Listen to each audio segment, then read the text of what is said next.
j'ai le cœur brisé. C'est une image, mais c'est vraiment ce qu'on peut ressentir physiquement quand on vit une rupture ou une déception amoureuse. Donc je vous comprends complètement, je compatis et j'ai vraiment à cœur d'être là pour vous. Je suis Caroline Teller, votre coach en développement personnel, en amour.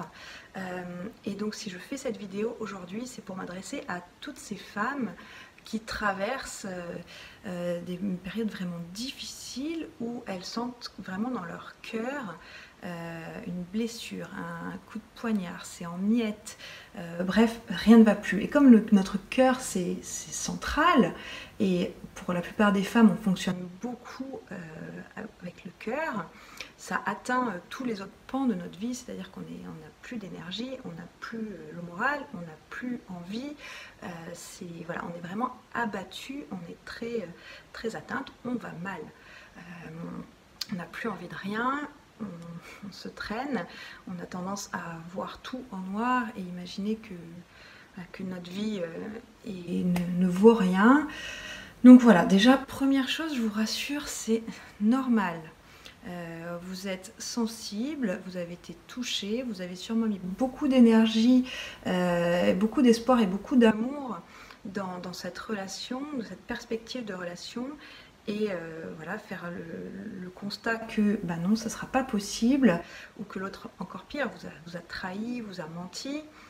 Ça touche au plus profond. Quand on s'est ouvert vraiment, c'est quelque chose qui est difficile à encaisser, et il a été prouvé que la douleur qu'on ressent, elle est vraiment physique, elle est semblable à si on se casse une jambe, voilà. Le cœur, c'est un organe qui paraît purement technique, mais non, il y a toutes nos émotions, tous nos sentiments là derrière, et on le ressent vraiment à ce niveau-là. Donc moi, j'ai tendance à vous dire, non, on ne peut pas miser tout sur le temps. Avec le temps, ça passera, ou le temps guérit tout. C'est vrai qu'en général, avec le temps, les choses s'estompent un petit peu, c'est moins fort, mais pour moi, une douleur amoureuse mérite d'être considérée au même titre qu'une blessure ailleurs dans le corps. Et donc, on ne peut pas juste la nier ou attendre que ça passe. Si vous avez le bras cassé, la jambe cassée, quelqu'un va s'en occuper, va vous poser un plâtre, voire même faire une opération pour remettre les choses à l'endroit.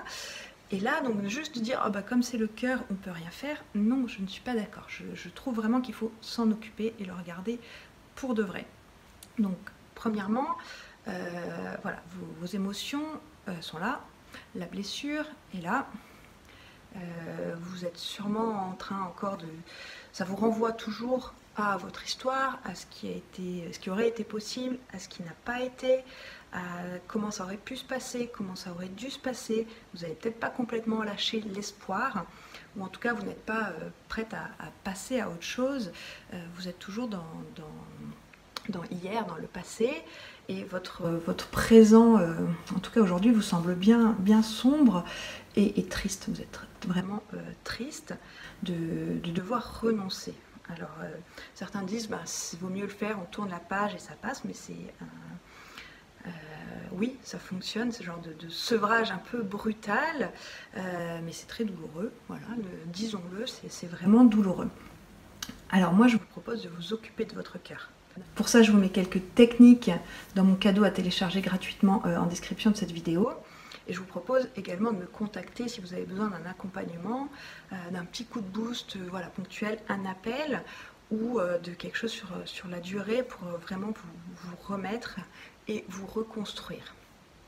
En tout cas, sachez que vous n'êtes pas seul. Ça arrive à beaucoup de monde et vous vous sentirez peut-être vraiment démunis. Vous avez l'impression que les autres ne vous comprennent pas, parce que forcément, même s'ils ont vécu ça à un moment de leur vie, ben déjà peut-être que c'était pas aussi fort que ce que vous vivez. C'est pas les mêmes circonstances, ce sont pas les mêmes histoires, ce n'est pas la même sensibilité. Mais surtout, pour eux, c'est passé. Et donc, ils ont peut-être un peu oublié. Et vous avez peut-être l'impression que vous répétez toujours la même chose, vous ennuyez les autres parce que vous ne voulez pas vous plaindre à longueur de temps. Donc vous restez un peu peut-être dans votre coin, ou alors vous appelez vos copines pendant des heures, et ça vous fait du bien d'en parler, si vous prenez cette option-là. Mais voilà, en parler, vous relancez aussi le sujet. Donc, à savoir que, voilà, en parler, oui, essayer de faire le tour de la question, voir, en tirer des conclusions, tout simplement, et essayer de prendre ça pour, voilà, comme une leçon pour grandir. Et au bout d'un moment, essayez de vous accorder aussi, bien sûr, du positif. Alors, ça sert à rien d'essayer de se changer les idées à tout prix quand on n'est pas prête, quand on a besoin d'être dans une période de déprime. Ça arrive à tout le monde. Si vous avez besoin d'être seul, soyez seul, mais ne soyez pas seul pour vous punir. Si vous avez besoin d'écouter de la musique triste, de penser, de re-regarder les photos, de relire les messages, soyez, autorisez-vous-le, vous avez le droit d'avoir ce moment-là pour clôturer un peu votre relation. Et surtout, voilà, ne culpabilisez pas, ne soyez pas dur envers vous-même en disant voilà, c'est nul, tu devrais pas, voilà. Vous faites ce qui vous semble bon sur le moment et vous vous donnez de la douceur, de la tendresse, comme vous réagiriez pour aider une amie qui traverserait ce genre de situation. Ensuite, dans un deuxième temps, il est très important d'essayer de comprendre ce qui se passe en vous, ce qui se joue en vous, d'aller regarder vos émotions, de ne pas les nier, de ne pas les occulter. Ce sera pire si vous ne vous en occupez pas.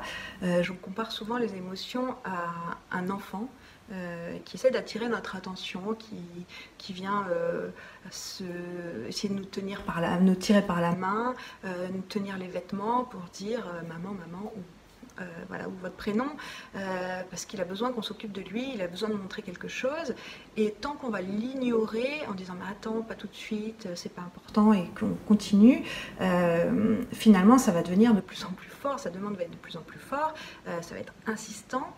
Donc vos émotions c'est pareil, elles se manifestent d'abord tranquillement, et puis si vous ne les regardez pas en face, ça va prendre de l'ampleur, ça va devenir de plus en plus fort, de plus en plus douloureux jusqu'à ce que vous en occupiez vraiment. Alors autant le faire un petit peu en amont, dire ok, en effet, ça va pas, je suis triste. Donc maintenant, qu'est-ce que j'en fais de ça? Donc il y a plein de techniques corporelles, artistiques, de créativité. Il y a la possibilité d'avoir de l'aide par les plantes, donc je peux vous donner pas mal de conseils à ce niveau.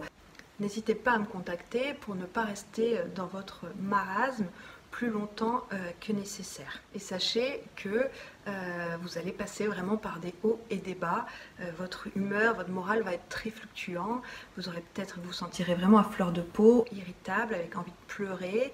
Eh bien, pleurez. Et puis si quelques heures plus tard, vous pouvez regarder un film qui vous fait rire, être avec des amis, profiter de la vie, ne vous en voulez pas, ça ne veut pas dire que vous avez oublié, que vous êtes insensible, c'est juste que la vie est là, vous essayez de vous raccrocher à ces petits moments qui vont vous faire du bien, et soyez vous-même tout simplement. C'est pas parce que cette relation, cette personne n'est plus dans votre vie que tout doit s'arrêter, même si parfois c'est vraiment l'impression qu'on en a, avec un gros vide, un gros manque, mais non, vous allez pouvoir redevenir la personne que vous étiez, ou alors encore une autre version enrichie par cette expérience et cette relation. Mais voilà, laissez une chance à ce que ça revienne. Allez vous défouler, faire du sport, voilà, tout ce qui vous fait du bien, qui permet de contrer un peu les hormones et tout l'état négatif, léthargique dans lequel vous pouvez être. Occupez-vous bien de vous, faites-vous plaisir et essayez tous les matins de vous donner un petit objectif à atteindre. Quelque chose qui vous fera plaisir dans la journée ou qui vous sentir un peu plus fière, un peu plus puissante, un peu plus forte.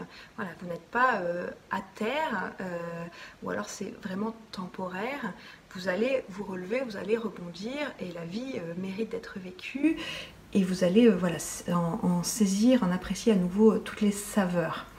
Essayez aussi, quand vous aurez pris un peu de recul et que vous serez capable de le faire, de regarder qu'est-ce qui, dans cette relation, n'a pas été, qu'est-ce qui, dans cette rupture, est de votre responsabilité. Parce qu'on a souvent tendance à mettre pas mal la faute sur l'autre, Et bizarrement, j'ai remarqué que dans les ruptures, c'était souvent la faute de l'autre. Mais voilà, excusez-moi si j'en plaisante un petit peu. Voilà, essayez d'analyser ce que vous auriez pu faire différemment, ce que vous avez peut-être à travailler, à vous améliorer, pour déjà imaginer ce qui serait possible dans une autre relation et comment vous pourriez grandir grâce à cette expérience. En tout cas, moi, je ne vous lâche pas, je suis à vos côtés et n'hésitez pas à me faire signe, à me contacter. Si vraiment ça ne va pas, vous avez le droit et je serai là. Plein de courage, à bientôt.